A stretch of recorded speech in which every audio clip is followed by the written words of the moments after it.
แจ้งข่าวด่วนจากทางการสูงสุดจัดตั้งกำลังป้องกันเว้นยามอย่างเข้มงวดกำลังประกอบอาวุธต้องเข้าประจำการเตรียมพร้อมสู้รบจัดตั้งกำลังป้องกันโครงการและกรมกองติดตามกำแน่นสภาพรอบการตลอด24ชั่วโมงรายงานข่าวสดจากซ่องโซจำปาสักข่าวจากทางการคันถึงไสยบุรีเมืองบ่แตนเลขที่207เจียมบ่แตนวันที่352,025แจ้งการถึงท่านหัวหน้าโครงการกรมกองนายบ้านในทั่วเมืองเรื่องเพิ่มทวีสติระวังตัวเขียมป้องรับมือกับสภาพการที่จะเกิดขึ้นอยู่ภายในเมืองยิงตามกฎหมายว่าด้วยการปกครองท้องถิ่นฉบับปรับปรุงเลขที่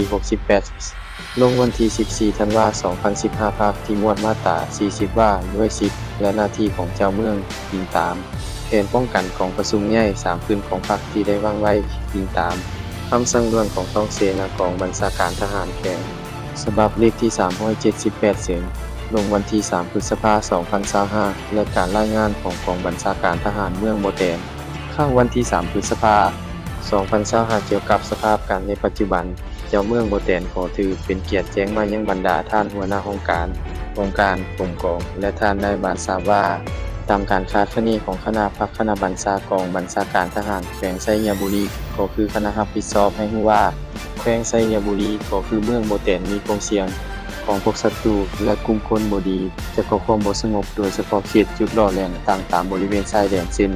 มุกตีป้อมดักสกัดและติดตามเส้นทางและก่อให้เกิดความบ่สงบภายในบ้านฉะนั้นขอแจ้งมายังท่านให้เอาใจใส่ดังนี้ 1. ดาท่านหัวหน้าโครงการและกรมกองหันจากภาวะปกติขึ้นสู่ภาวะเพิ่มทวีและครบถ้วนจัดตั้งกำลังป้องกันเว้นยามอย่างเข้มงวดกำลังประกอบอาวุธต้องเข้าประจำการเตรียมพร้อมสู้รบจัดตั้งกำลังป้องกันโครงการและกรมกองติดตามกำแน่นสภาพรอบการตลอด24ชั่วโมงกวดกากำลังชี้นำป้องกันสังขังและอาวุธที่ประกอบให้กำลังกองร้อนผู้ซื้อแต่ละบ้านให้มีกองรับประกันและจัดตั้งกำลังออกเคลื่อนไหวกวดกาการเคลื่อนไหวของกลุ่มคนบ่ดีขอบเขตรับผิดชอบของตนเคลื่อนไหวลาดตระเวนเส้นชายแดนจุดหล่อแหลมต่างพร้อมทั้งรายงานเป็นปกติ 2. ให้บรรดาท่านนายบ้าน26ในทั่วเมืองจัดตั้งนำภาษีนำคะแนนการกองร้อนอุสบานจัดตั้งกำลังออกเคลื่อนไหวลาดตระเวนขอบเขตรับผิดชอบของบ้านติดตามกำแน่นสภาพรอบด้านและป้องกันเว้นยามบ้านบรรดาเส้นทางบ้านต่อบ้านจุดหล่อแหลมตรวจตลอด24ชั่วโมง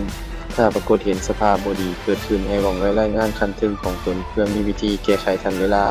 3. ให้บรรดาท่านหัวหน้าโครงการกรมกองและบ้านที่พรผันขยายแจ้งการฉบับนี้และพร้อมกันปฏิบัติดังนั้นจึงแจ้งมาเพื่อทราบและพร้อมกันจัดตั้งปฏิบัติอย่างเข้มงวดให้ได้รับผลดีเจ้าเมืองบ่แตนผู้ชี้นำเฮ็ดงาน